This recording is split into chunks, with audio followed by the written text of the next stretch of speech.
তৃতীয় লিঙ্গের মানুষজন পুরুষের ন্যায় তাদেরকে মসজিদে এসে জামাতের সহিত নামাজ পড়তে দেখি না। এতে মুসলিম উম্মার দায়বদ্ধতা কি? প্রায় সমাজে তাদেরকে নিয়ে বিদ্রূপ করা হয়। আমার ছেলে দীর্ঘদিন থেকে নেশায় আসক্ত, সিগারেট ও গাঁজা সেবন করে। বহু চেষ্টা করেও তাকে নেশা থেকে ফিরিয়ে আনা সম্ভব হচ্ছে না। তাই কি করলে তাকে এই নেশার থেকে ফিরিয়ে আনা সম্ভব হবে? অনুগ্রহ করে পরামর্শ দিলে উপকৃত হব। কোরআনে আমল জানাবেন। প্রথম কথা হলো যে সন্তানকে লালন পালন করেছেন উল্টাপাল্টা পদ্ধতিতে। শরিয়াতের যে তরবিয়া, ইসলামী যে তরবিয়া লালন পালন পদ্ধতি, সেটাকে মেনটেন করেন নাই। এখন সন্তান হয়তো খারাপ মানুষে পালায় পড়ে, খারাপ পরিবেশে পড়ে সে নষ্ট হয়ে গেছে। তো এখন শুধুমাত্র দোয়া দরুদ পড়বেন আর সন্তান ঠিক হয়ে যাবে, ব্যাপারটা সেরকম না। এখন প্রথমত নিজের এই যে কৃতকর্ম সন্তানকে বিপদগামিতার পথে ঠেলে দিয়েছেন, যেন তওবা করবেন। দ্বিতীয়ত, সন্তানের ইসলাহ এবং সংশোধনের জন্য সন্তানকে বিভিন্নভাবে বোঝাবেন, তার মধ্যে দাওয়াতি কাজ করবেন, পাশাপাশি আল্লাহর কাছে চোখের পানি ফেলে দোয়া করবেন। ইনশাআল্লাহ ত্রিমুখী প্রচেষ্টার মাধ্যমে সন্তানের সংশোধনই সম্ভব। এক্ষেত্রে দোয়ার ক্ষেত্রে আমি বলবো, আপনি দোয়া কবুলের যে সময়গুলো আছে, শুক্রবার আসরের পরের সময়, 5 ওয়াক্ত নামাজের পরের দৈনিক এবং ভোর রাতে তাহাজ্জুদের সময়, এগুলো দোয়া কবুলের সময়। আরও দোয়া কবুলের বহু সময় আছে। এই সময়গুলোতে সন্তানের নাম ধরে ধরে আল্লাহর কাছে চোখের পানি ফেলে দোয়া করেন। আল্লাহ তাআলা হেদায়েতের মালিক, অসম্ভবকে সম্ভব করার মালিক। পাশাপাশি সন্তানকে সুপথে ফিরে আনার জন্য তাকে তার মতো করে দাওয়া নিবেদন করা, তাকে মোটিভেশন দেওয়া, তার মধ্যে দাওয়াতি কাজ চালানো এবং তাকে ভালো পরিবেশ দেওয়া, এগুলো আমাদের চালাতে হবে ইনশাআল্লাহ বিদিনিল্লাহ। এর মাধ্যমে হয়তো আপনার সন্তানকে আল্লাহ তাআলা সুপথে ফিরে আনবেন। জাযাকুমুল্লাহ খাইর। কোন এক ব্যক্তি বৈধ মান্নাত করেছেন যে কোন একটি ক্রিয়া সফলভাবে সম্পন্ন হওয়ার উদ্দেশ্যে ঘটনাক্রমে তার সেই উদ্দেশ্য পূর্ণ হতে বেশ সময় লেগে যায়। ফলে মানতকারী ব্যক্তি তার কৃত উক্ত মান্যতটি ভুলে যায়। তবে তার এতটুকু মনে আছে যে আমি এই কাজটি পূর্ণ হওয়ার জন্য কোনো একটি মানত করেছিলাম। তাহলে এই পরিস্থিতিতে তার করণীয় কি? কি মানত করেছেন সেটা তিনি জানেন না, কিন্তু মানত করেছেন এতটুকু মনে আছে।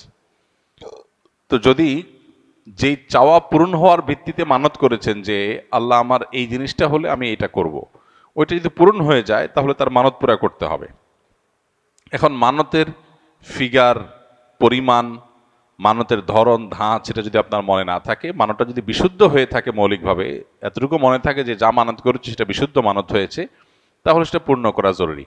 সেক্ষেত্রে আপনার প্রবল সম্ভাবনা, প্রবল ধারণা কোনটা হয়, সে মানতটা পূরণ করবেন। আপনার যদি মনে হয় যে আমি 10,000 টাকা গরিব দুঃখীদেরকে দান করব, এরকম নিয়ত করছি বলে মনে হয়, 5,000 টাকা নিয়ত করেছি, তাহলে এমন একটা ফিগার আপনি মানত হিসাবে আদায় করেন, যেটা আদায় করলে আপনার সন্দেহ দূর হয়ে যাবে যে প্রবল ধারণা বা আপনার জোরালো সম্ভাবনা আমি এটা করেছি, সেটা যদি আপনি আঁচ করতে পারেন এবং নির্ধারণ করতে পারেন, তাহলে সেটাকে ঠিক করে আপনি মানত পুরা করবেন।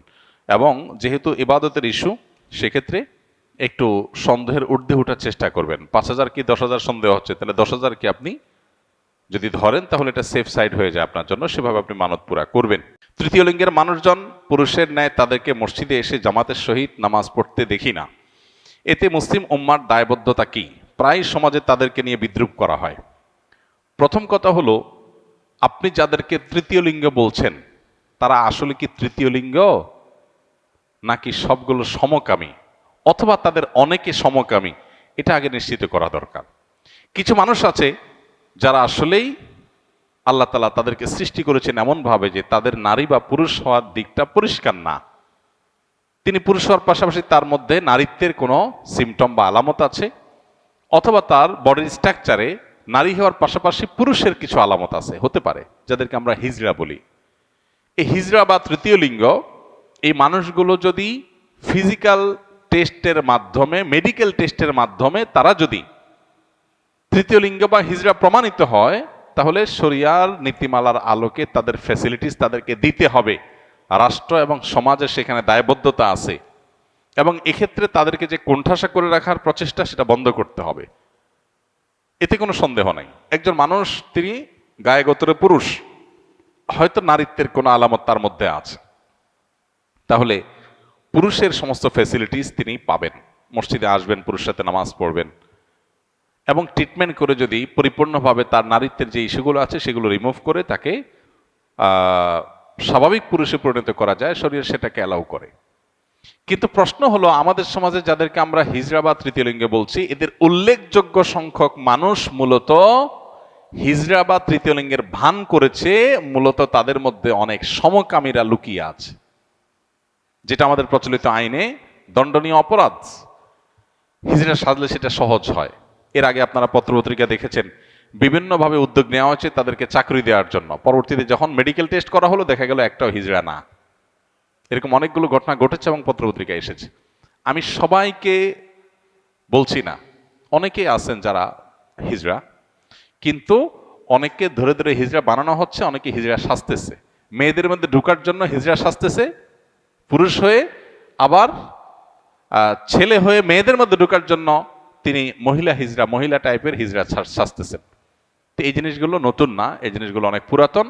মেডিকেল টেস্টের এই সিস্টেমটা তুলে দেওয়ার জন্য সরকারের একটা অথরিটি আরেকটা অথরিটিকে চিঠি দিয়েছে এবং চেষ্টা করেছে, এটাও এদেশে ঘটেছে। দুর্ভাগ্যজনক।